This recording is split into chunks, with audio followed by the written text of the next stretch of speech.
Tu donneras ta vie pour moi? Amen, amen, je te le dis, le coq ne chantera pas avant que tu ne m'aies renié 3 fois, dit le Seigneur.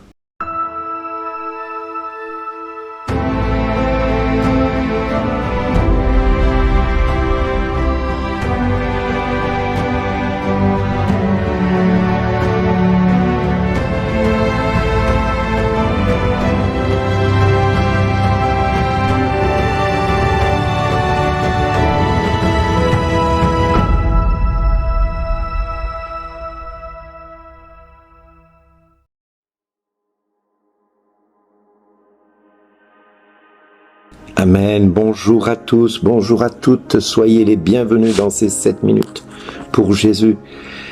Pendant cette semaine sainte, nous allons pouvoir réfléchir sur ce que Jésus a vécu. Mais nous allons également réfléchir sur notre oui à le suivre. Nous allons réfléchir ensemble sur ce que cela implique que d'être disciple du Christ une fois de plus. En effet, si Pierre, dans son élan de générosité, dit à Jésus: « Pourquoi, Seigneur, ne suis-je pas celui qui pourrait te suivre? Pourquoi je ne pourrais pas te suivre ?» Nous sommes nombreux, souvent, à dire à Dieu: « Seigneur, oh, j'aimerais faire ceci pour toi. Oh, j'aimerais faire cela pour toi. Oh, Seigneur, combien cela me remplirait de joie que de faire ceci, de faire cela. » Mais dans cet évangile, nous voyons combien les apôtres sont d'une naïveté totale et en même temps tellement remplis de générosité, de volonté de montrer à Jésus combien ils sont fiers d'être à la suite de Jésus, et qu'aucun d'eux ne pense à cet instant-là de ce qu'il va arriver et de ce qui va advenir pour Jésus. Tous sont tellement convaincus que d'être disciple de Jésus est une chose facile, une chose aisée. Tous sont tellement convaincus qu'ils finissent même par en être touchants d'émotion, de voir à quel point ils sont troublés, combien ils sont perdus, combien ils sont égarés, tout en étant à côté de Jésus. Et nombreux sont aujourd'hui le nombre de chrétiens qui se disent chrétiens, qui vont le dimanche à la messe. Oui, cette année, il y aura beaucoup de baptêmes, la soirée de la veillée pascale. Mais moi, j'ose poser une question. Ces baptêmes, même si cela fait plaisir à l'église de voir plus de 10 000 personnes venir se faire baptiser, pourquoi se font-ils baptiser? Pourquoi aujourd'hui viennent-ils à l'église? Qu'est-ce qui les motive au fond d'eux-mêmes? Ma question est la suivante: pourquoi acceptent-ils de prendre ce chemin-là, qui est un chemin de douleur et de souffrance? Être chrétien n'est jamais une chose aisée, même si nous nous sommes persuadés que de devenir disciple du Christ était la plus belle chose que nous ayons faite. Mais est-ce que tous ceux qui les préparent au baptême commencent par leur dire ce que Jésus a dit à Pierre: « Amen, amen, je te le dis, le coq ne chantera pas avant que tu ne m'aies renié 3 fois. » Oui, mes amis, être disciple du Christ implique à un moment donné de prendre conscience à quel point nous sommes, humains. Tout simplement humains. Être disciple, c'est prendre conscience que suivre Jésus, les apôtres étaient tous convaincus de faire cela.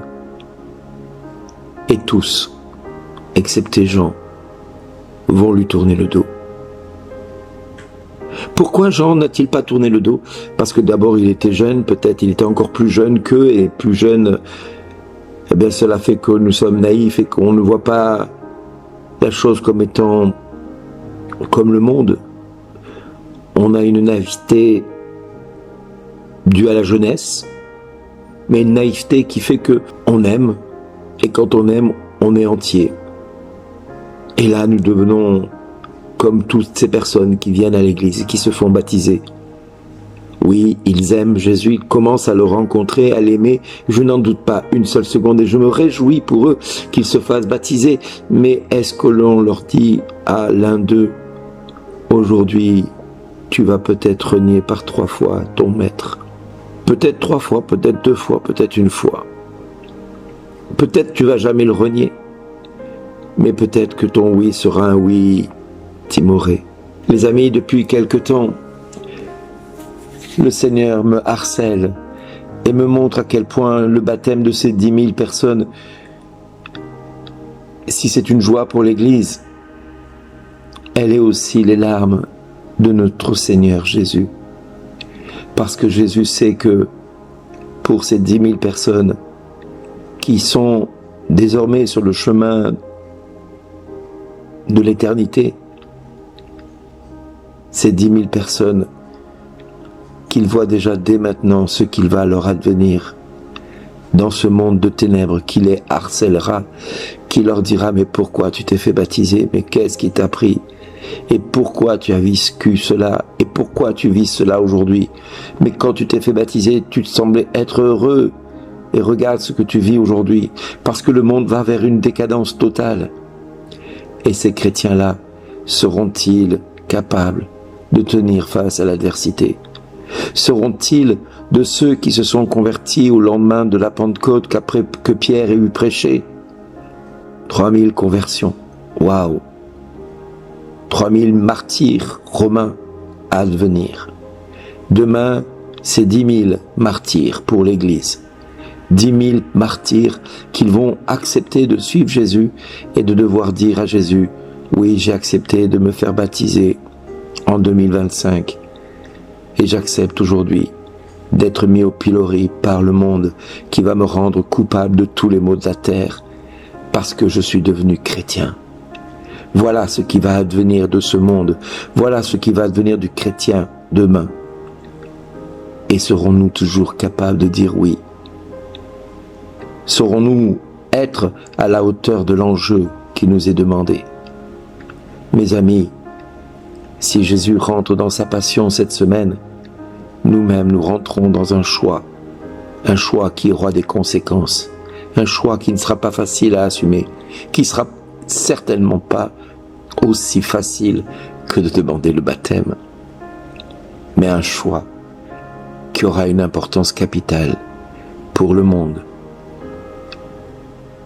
mais déjà à commencer par nous-mêmes. L'Église, demain, c'est aujourd'hui qu'elle commence. Le monde, demain, c'est aujourd'hui qu'il mesure l'ampleur de ce baptême généralisé en France. Oui, 10 000 baptisés, 10 000 occasions pour l'ennemi de pouvoir manifester encore sa colère contre Dieu en utilisant les disciples comme des punching balls. Oui, mes amis, acceptons-nous dès maintenant à porter la croix du témoignage? C'est là la question que nous devons nous poser. Sommes-nous prêts à accepter de mourir comme le Christ a accepté de souffrir pour nous-mêmes? Merci d'exister.